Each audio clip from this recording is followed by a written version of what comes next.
Nobody ever sits you down and shows you what a dollar actually is.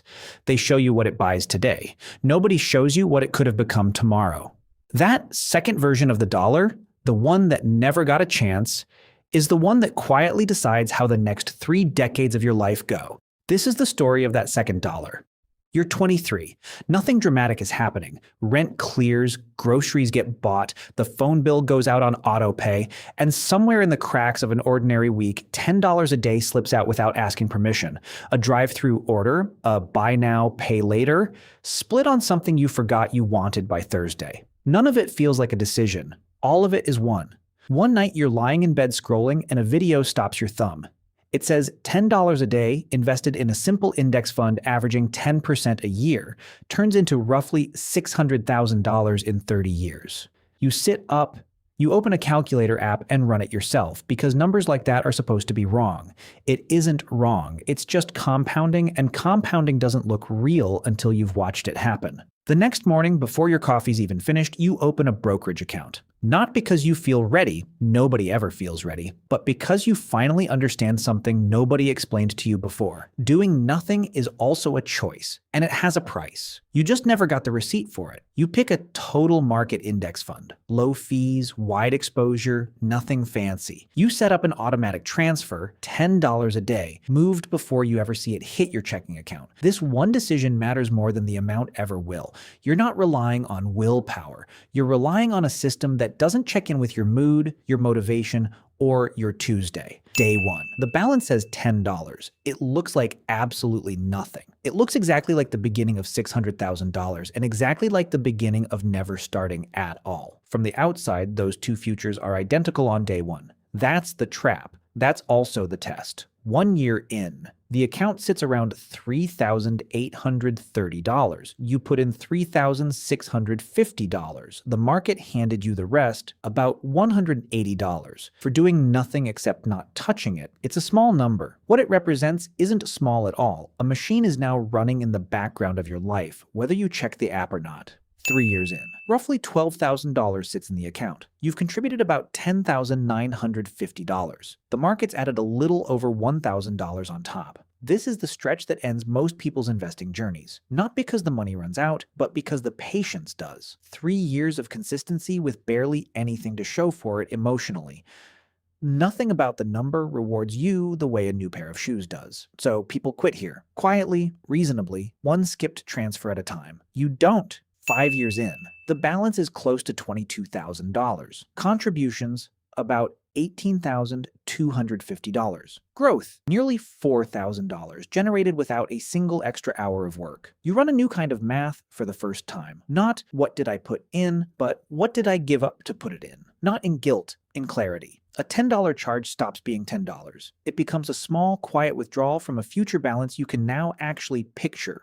10 years in, somewhere around $58,000. You've deposited $36,500 of it. The market built the other $21,500 on its own. The account stops feeling like a jar you're filling and starts feeling like a second job you never had to show up for. Your checking account tells you what today looks like. This account is starting to tell you what your 40s might look like. Then the market drops. Hard. Down close to 18% in a matter of weeks during your early 30s. The balance you watched climb for a decade falls back thousands of dollars in what feels like an instant. Every headline is built to make you move. Sell, wait, protect what's left. You don't log in for a week on purpose. 7 months later, the balance is higher than it was before the drop. Nobody teaches you that lesson in school. The market doesn't reward the person who reacts fastest. It rewards the one who does the least.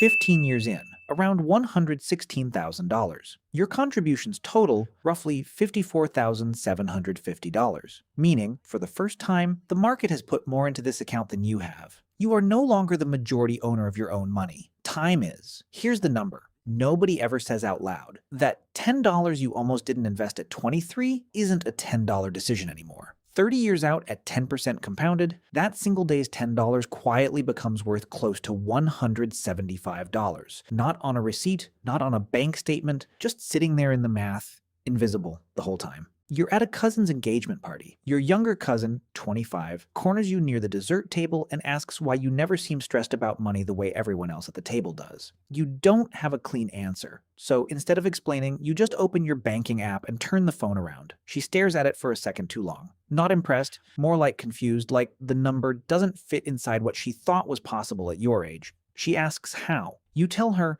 $10 a day, automated, left alone for over a decade. She says she spends more than that most days without noticing. You tell her that's exactly the point. It was never about the $10 she can see. It's about the one she can't. She opens an account that night, texts you a screenshot at midnight with 3 words. This looks like nothing. You reply with 2, it isn't. 20 years in, roughly $209,000 sits in the account. You've put in $73,000 of it. The market built the other $136,000 without asking your permission or your opinion. Something else has changed too. Not the balance you. You don't need reminders to invest anymore. You don't need motivation. You have 2 decades of evidence sitting in an app on your phone, and evidence doesn't need convincing. Every purchase now runs through a second automatic question. What does this actually cost? Not today, later. That question is worth almost as much as the account itself. 25 years in, around $359,000. In an average year at this size, the account alone generates close to $36,000, without a single hour of labor from you, more than a lot of full-time salaries, produced by a decision you made half a lifetime ago and then simply didn't undo. 30 years in.